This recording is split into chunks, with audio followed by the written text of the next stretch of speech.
To get results for you during the coronavirus outbreak. This morning, we have Dr. Deb Matthew joining us live, breaking down the virus risks for us, because that is one of the biggest questions that people have now is who is at risk and how do you know? That's right. Now that the virus is starting to spread, and even maybe more importantly, now we are testing more people, more and more of us are going to learn that people around us have tested positive, and we don't really know what to do with that information. So the Department of Health and Human Services has posted a guideline for us to know what kind of exposure actually increases our risk. So if you are walking past someone or you're just very briefly in the same room with them, we don't really consider that that increases your risk of catching the virus, even if that person, we know they had it or they actively have symptoms at this time.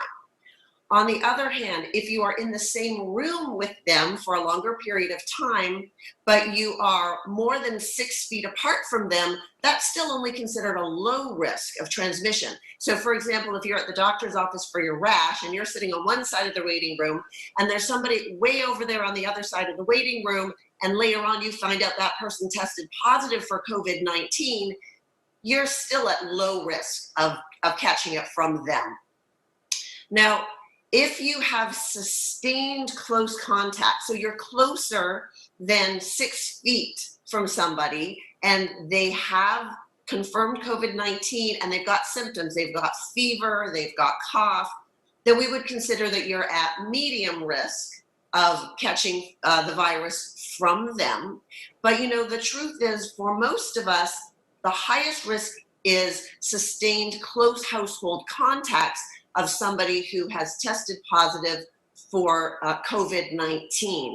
So it's important to know that if you dash out to the grocery store, you want to make sure that you wash your hands, stay 6 feet away from the other people there.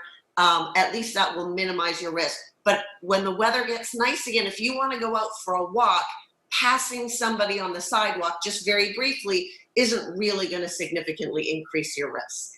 We're under a minute here in terms of time, but I do want to point out the important part here, though, is that this is if you know someone is confirmed to have it, then you kind of know what to do with that. A lot of people, though, still aren't being tested, aren't able to be tested, or don't know that they even need to be tested if maybe they don't have symptoms. So what do we do with that? Yeah, please stay home because we don't know who has it.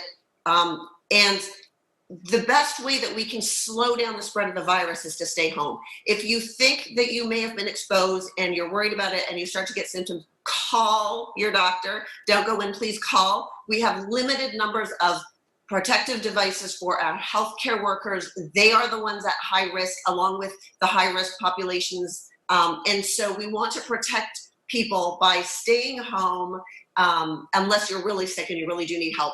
And please call the doctor, don't go in. Dr. Deb Matthew, always appreciate the information and insight, and we love to have you with us socially distanced safely at home. So thank you for the time. Thank you. All right, 7:27 right now. Take